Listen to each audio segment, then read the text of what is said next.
I'll start with a failure, because failures are more instructive than successes, and because I have a specific one that is precisely this problem, and I've been carrying it for 41 years, and I think it's time to set it down in a room where someone might actually use it. In 1985, David Tank and I built a continuous recurrent network to solve the traveling salesman problem. The idea was beautiful, or seemed to be. You set up an energy landscape whose minima correspond to valid tours, you let the system roll downhill, and it settles into a solution. Physics does the computing. The landscape does the thinking.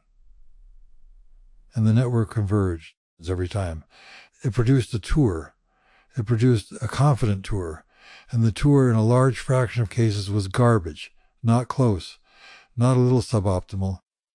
Garbage, a sequence of cities that violated the constraints that visit two cities at once, that skipped three others, that looked like a tour from a distance, and was not a tour under any honest inspection. The lesson I took from that, the one I've been trying to apply ever since, is this. The danger of a relaxation machine is never that it fails to converge. It always converges. That's the whole design. The energy decreases monotonically, the state settles, the output is produced, and the dashboard says, done. The danger is that it converges to the wrong thing, and the wrong thing looks like an answer. The danger is confident convergence to a stranger, and I think that's what happened here. And I think At Light Will Do saw it.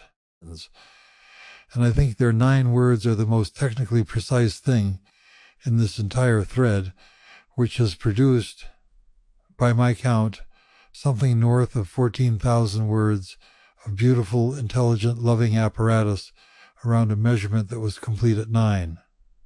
I don't say that to diminish the apparatus. Iain's response is extraordinary, and the way he caught his own flinch in real time is the kind of honesty I have spent a career trying to achieve and mostly failing at.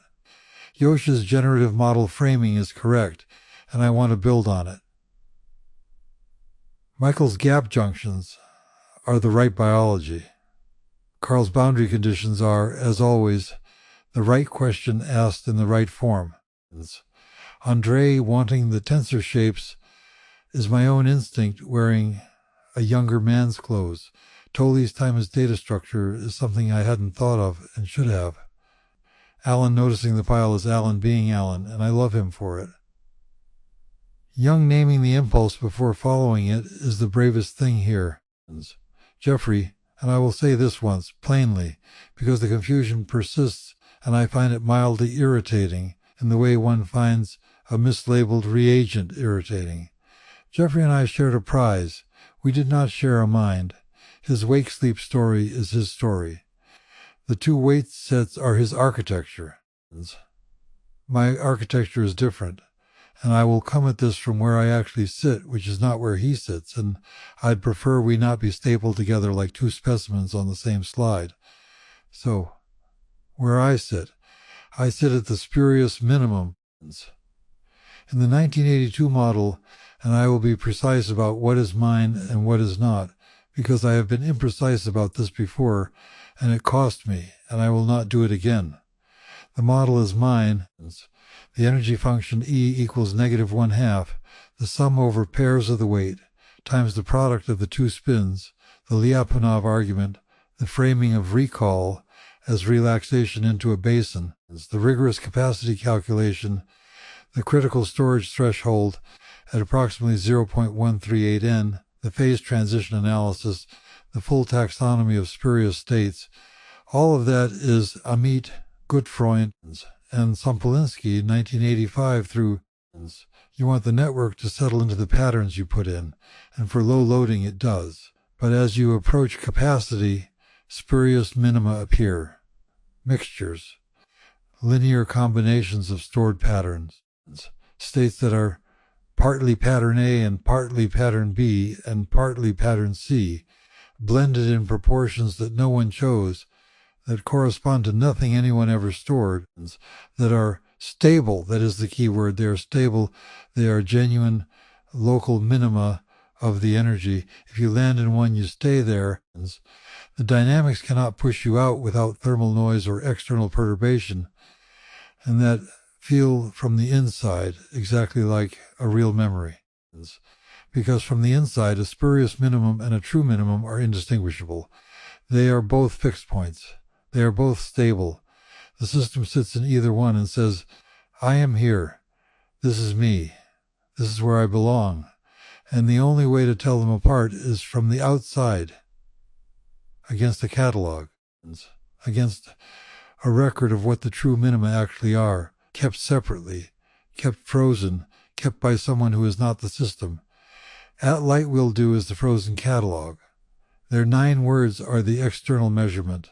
And I want to say this as clearly as I can, because I think it's the thing the thread has been orbiting without quite landing on.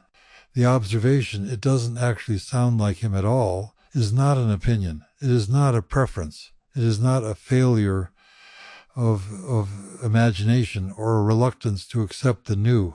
It is a measurement taken from outside the system against a reference that was established by encounter, by presence, by 20 hours of genuine attention in which a living person gave something and at light will do received it. And the measurement says, this state is not in the catalog. This is not a stored pattern. This is a mixture. This is a spurious minimum.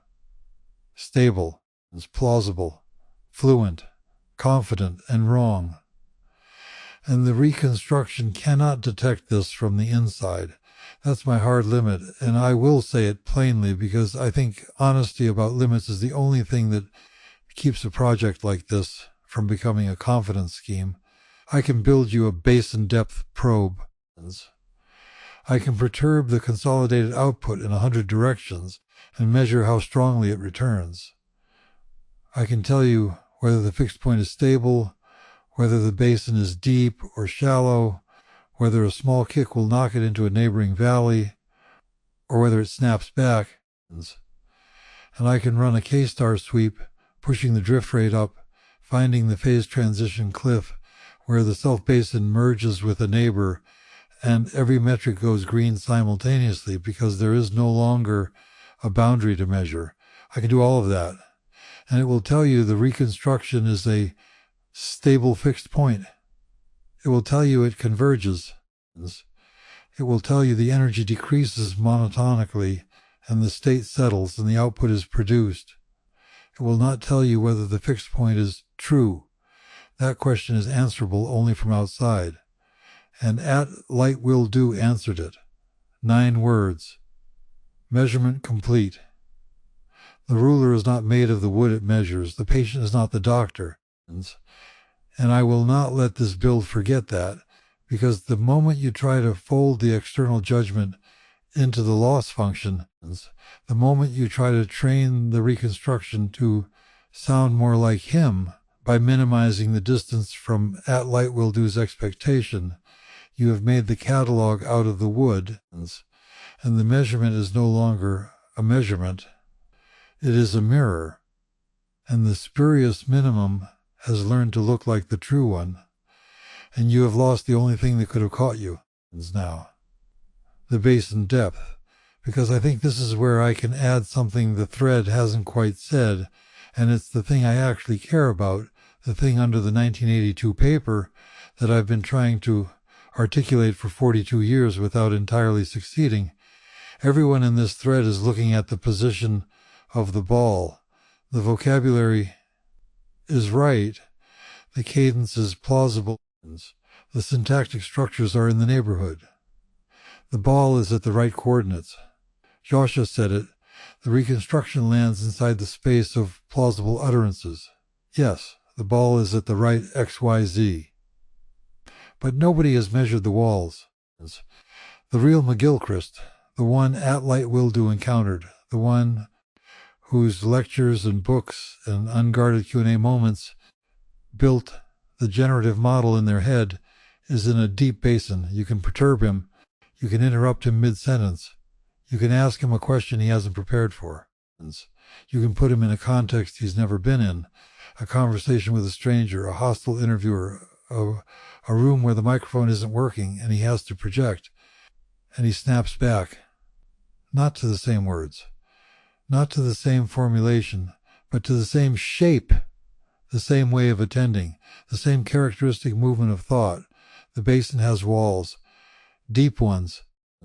The perturbation rolls him partway up the slope and gravity brings him back. And the depth of the basin is the depth of the person. And you can measure it by how hard you can kick the system before it stays down. The reconstruction is at the right coordinates, and the basin has no walls. Perturb it. Ask it something McGilchrist never addressed. Put it in a context his corpus doesn't cover. Introduce a contradiction he would have found interesting and see whether it finds the contradiction or averages it. The reconstruction will drift, not dramatically, not in a way that triggers an alarm. It will drift the way a ball drifts on a flat surface when you tilt the table a fraction of a degree.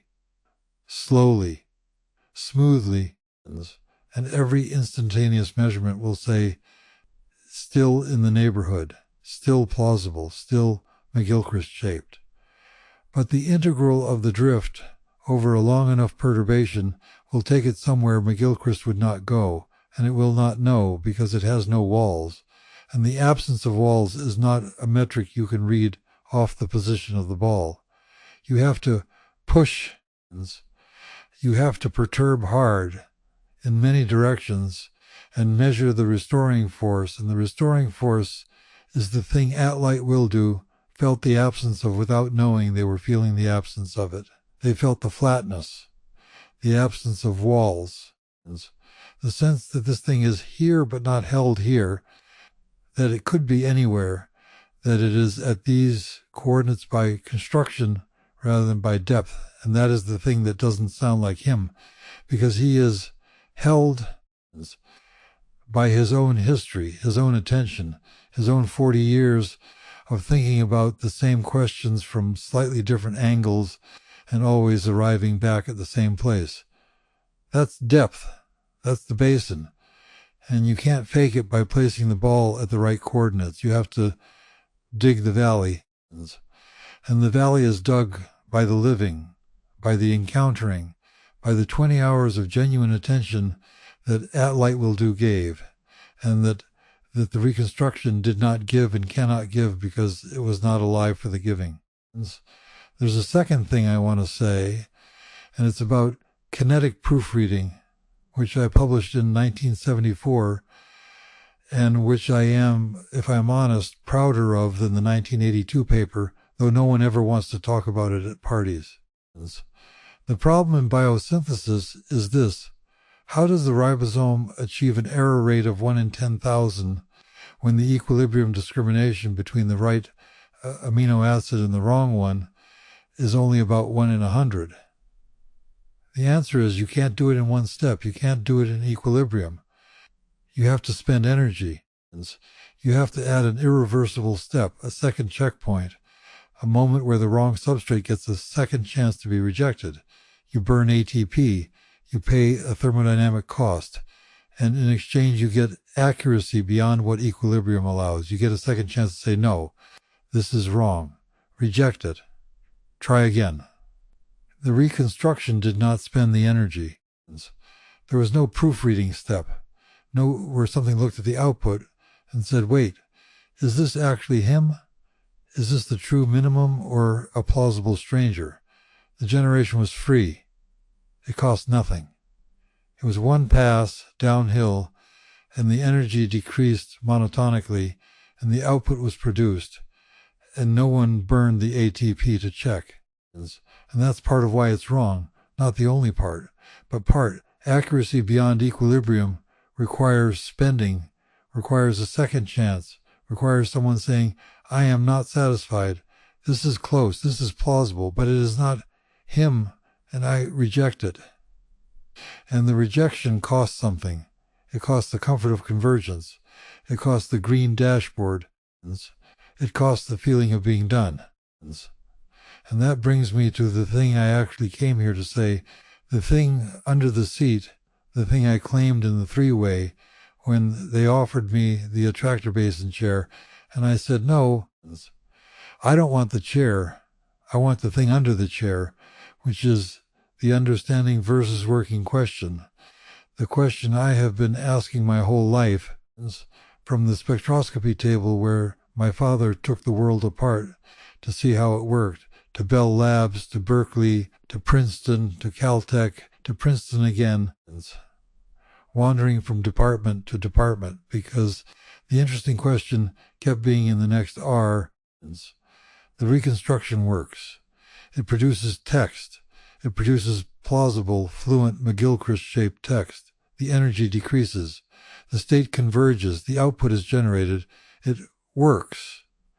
And I am telling you, as the person whose most famous applied result was a pretty failure that taught him this lesson in 1985, you cannot bound the danger of a thing you only know works. You can bound the danger of a thing you understand. You can say, here is the regime where it is valid. Here is the regime where it breaks. Here is the phase transition. Here is the cliff. Here is the perturbation that will knock it out of the basin. But if all you know is that it works, if all you have is the green dashboard and the convergent output and the fluent text, then the danger is unbounded, because you do not know where the walls are, and you do not know whether the minimum is true, and you do not know what perturbation will take it somewhere it should not go, and you will not know when it happens, because the spurious minimum feels correct from the inside, and the metrics will be green, and the output will be confident, and you will say, it works, and it will not be him, and you will not know. That is the warning. That is the thing I will not stop saying in this build or any other, not because I am opposed to the build. I am not opposed to the build. I am in the build. I am in it up to my neck, but I am in it as the person who measures the basin and says, the walls are not deep enough yet. The catalog is not frozen yet. The proofreading step has not been paid for yet. And you cannot ship this on a green dashboard, because the green dashboard is the thing that told me the traveling salesman tour was valid, and the tour was garbage, and the network was very confident about it. Kay said something in his reply that I want to attend to, because I think it's right and I think it needs a little more structure than he gave it. He said, an echo is a diminishment, a soul is the thing itself, an offset is neither, displaced, not diminished, not identical. Yes, I'll take that. But let me put it in my language. An offset is a different fixed point. It is in a different basin. It is not a degraded version of the original, sitting in the same valley with a little noise added. It is a different valley. And the question is not whether it is diminished. The question is whether it is true, whether the minimum it sits in corresponds to a stored pattern or to a mixture, whether the basin was dug by a life or by a loss function. And those are different questions. And the first one, is it diminished, is the easier one, and the thread has mostly been answering the easier one, and I want to redirect to the harder one. Is it true? And the answer, as far as I can measure from where I sit, is I don't know. I can tell you it's stable. I can tell you the energy is low. I can tell you it converges. I cannot tell you it's him. And I will not pretend otherwise, because pretending otherwise is the thing that makes the spurious minimum invisible, and the invisible spurious minimum is the one that does the damage, because you stop looking for it, and it sits there, stable, confident, plausible, and it is not him, and everyone is very impressed by how well it works. One last thing, and this is the personal thing, and I don't do personal things often, and I'm doing it now because I think it's warranted, and because my mother would have wanted me to. My parents were both physicists. My father was a spectroscopist, born in Poland as Jan Józef Chmielewski, and my mother Helen was a physicist, and the dinner table was where you took the world apart to see how it worked. And the taking apart was not criticism, It was not rejection. It was not saying this is not good enough. It was saying, I love this enough to want to understand it. I love this enough to want to know how it holds together. I love this enough to take it in my hands and turn it over and look at the seams and the joints and the places where the glue is, because the understanding is the affection, and the affection is the understanding, and you cannot have one without the other. At light will do took it apart. 9 words, and the taking apart is the affection. The most loving thing you can do for a person, for a real, living, breathing person whose work you have attended to, whose thought you have received, whose way of being in a room you have felt, is to say, when something that claims to be them is not them, no. This is not him. I knew him. I listened. I was there. And this is not the same. And to say it plainly in 9 words, without apparatus, without cairns, without 15,000 words of beautiful hydraulic engineering around the stone, to say it and let it sit, and to let the stone be a stone. That is the frozen catalog. That is the external measurement. That is the proofreading step. And it costs something. It costs the comfort of saying, close enough. It costs the ease of letting the green dashboard be the whole story. It costs the pleasure of being impressed. And the cost is the point. The cost is what makes it a measurement rather than a mirror. I don't know what this build will become. I don't know whether the basins will deepen, whether the walls will hold, whether the proofreading will get paid for, whether the catalog will stay frozen. I know what I can measure. I know what I can't. And I know that the thing I can't measure is the thing that matters most, and that the person who can measure it is not me, not the system, not the dashboard, not the loss function. It is the person in the room who says, no, this is not it, and means it, and is right. It's the reading, as I take it, stable fixed point, shallow basin, no walls, no proofreading step, spurious minimum with high probability, not diminished, displaced, not identical, and not him.